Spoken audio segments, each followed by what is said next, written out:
Para hablar con el fundador de la revista Mongolia, Darío Adanti, un explorador del humor. Darío, un placer saludarte, muy buenas tardes. Cuéntanos, ¿tiene el humor límites? ¿Qué tal?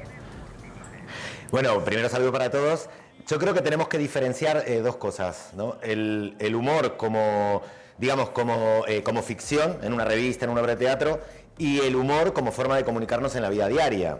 Entonces yo creo que no debe tener límites en la ficción, porque tú pactas con tu público o con tus lectores unos códigos. Ahora, si yo voy y le hago una broma a un desconocido, él no tuvo tiempo de pactar conmigo cuáles son los códigos de ese humor. Por lo tanto, ahí no son límites del humor, sino de la educación, digamos, ¿no? De ser buena gente y estar bien educado. Qué bueno, Darío, perfectamente explicado, lo acabas de dejar clarísimo. Vosotros, cuando publicáis en Revista Mongolia, que pues para muchos es muy gracioso, pero para otros tenéis un montón de haters que os ponen a parir. Y eso también, os pregunto, ¿os hace gracia? Sí.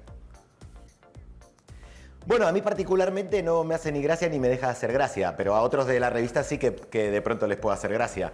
La verdad que no me fijo mucho cuáles son los resultados y el tipo trolls y tal, a mí no me interesa, pero de todos modos creo que la diferencia es que una revista satírica lo que hace es abordar la actualidad de manera paródica. Entonces, por más que es humor, lleva oculto algún tipo de opinión detrás, ¿no? Entonces, claro, tú no estás hablando, por ejemplo, de tal persona. Tú estás hablando, por ejemplo, de el terrorismo, de los políticos o de la derecha o de la religión. Estás usando universales, con lo cual no estás enfocando en una persona a no ser que tenga una responsabilidad pública, como puede ser la monarquía, un político y tal, ¿no? Que yo creo que les va con el sueldo y la responsabilidad el aguantar estas cosas, ¿no? Darío, ¿a ti qué te hace gracia? Bueno, a mí me hace gracia muchísimas cosas, pero sobre todo me parece que el humor tiene que ver con... Hay una definición que daba un escritor argentino, Macedonio Fernández, que es que el humor es sorpresa intelectual. No intelectual porque tengas que haber leído a Hegel y a Kant, sino porque pasa aquí, ¿no? Pasa en la cabeza. Entonces, claro, a mí me pasa que, por ejemplo, hay muchos chistes que podríamos evaluar. Yo qué sé, esto lo decía una cómica argentina que se llama Charo López, igual que la actriz española, pero es una cómica argentina, que decía, hay chistes, el típico chiste de la fea, la gorda y no sé qué. No es que no lo puedas hacer o que haya que poner un límite, es que también es obvio, podés pensar un poco más y podés ser un poco más creativo, ¿no?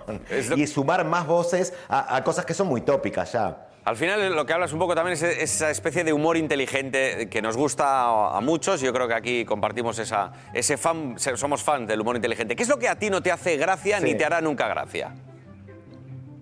Bueno, por ejemplo, lo de las cámaras ocultas nunca me hizo gracia, jamás. De hecho, no me parece una agresión, no me parece humor, me parece una agresión al que se lo estás haciendo. Así que ni las veo ni me interesan.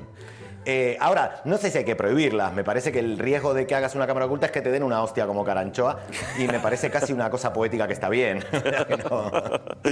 Darío, ya hace casi 20 años que vives en este país y yo quería preguntarte, ¿tú crees que hemos avanzado o hemos retrocedido en la frontera del humor? Yo creo que estamos retrocediendo de alguna manera, porque me parece que las redes sociales nos han hecho confundir esto, lo que es representación de lo que es realidad. Entonces, equiparamos las dos cosas, ¿no? Y comparamos el chiste en que un abusador en un acto de bullying puede además descargar su crueldad con un chiste, con el hecho de que un humorista haga un chiste cruel, que en realidad no es cruel porque es abstracto, no va con nadie, digamos, ¿no? Entonces me parece que esa confusión tiene que ver con las nuevas comunicaciones y que todavía estamos aprendiendo un poco a llevarlo, pero que nos confundimos y creemos que la prohibición o la prohibición de la palabra nos va a ayudar en algo, porque en el fondo terminás creando mucho menos libertades y yo creo que se trata más de educar que de prohibir, ¿no? ¿Encuentras diferencias entre España y Argentina en ese sentido, en el humor? Bueno, ahora hace mucho la verdad que no vivo en Argentina, pero yo creo que como estamos tan globalizados, ahora podemos compartir muchísimo humor. O sea, tanto no solo con Argentina, sino... Antes hablaban ustedes de Gottfried, del humorista americano, que a mí me gusta mucho también. Y también hay que aclarar que la gente que va a verlo a él, a los espectáculos que hizo la broma con las Torres Gemelas, sabe cuál es el humor de él, ¿no? Vale que le gritaron demasiado pronto cuando hizo el chiste sobre las Torres Gemelas. Y eso me parece una cosa como muy, muy bonita y democrática. No te están censurando, te están diciendo que te estás apurando por ahí y que deberías dejar pasar más tiempo del drama para que sea asumible ese chiste como chiste, ¿no? Yo creo que y no veo tantas diferencias.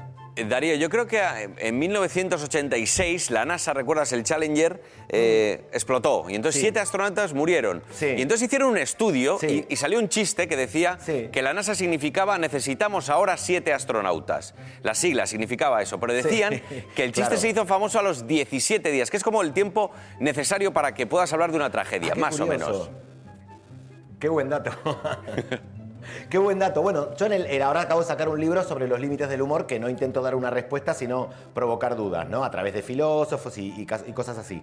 Y lo que hago es plantear que depende de qué tipo de humor hablemos, porque nosotros que hacemos sátira, si nosotros dejamos pasar mucho tiempo entre que pasa un suceso y lo abordamos humorísticamente, ya no hablamos de actualidad, estamos haciendo humor histórico, digamos, ¿no? Entonces, claro, yo creo que obviamente es responsabilidad del humorista o de cualquier comunicador medir qué respuesta puede tener lo que tú comunicas. Pero también es verdad que como en el periodismo hay un marco que es tu medio, ¿no? Esto que decía McLuhan, el mensaje es el medio, tiene mucho que ver, no es lo mismo, hay que ver siempre quién lo firma, en qué medio lo firma y qué hay detrás de todo eso. Por eso digo que hay que tener cuidado con que directamente el concepto, hacer bromas sobre una tragedia o el concepto, tal palabra es mala, lleva a confusión porque hay mucho tipo de humor y hay mucha chicha detrás del humor, ¿no? Darío, ha sido un gusto hablar contigo y compartir este ratito, así que muchas gracias por haber estado ahí. Un abrazo, El gusto es Darío. mío. Sigo viéndolo. Hasta luego.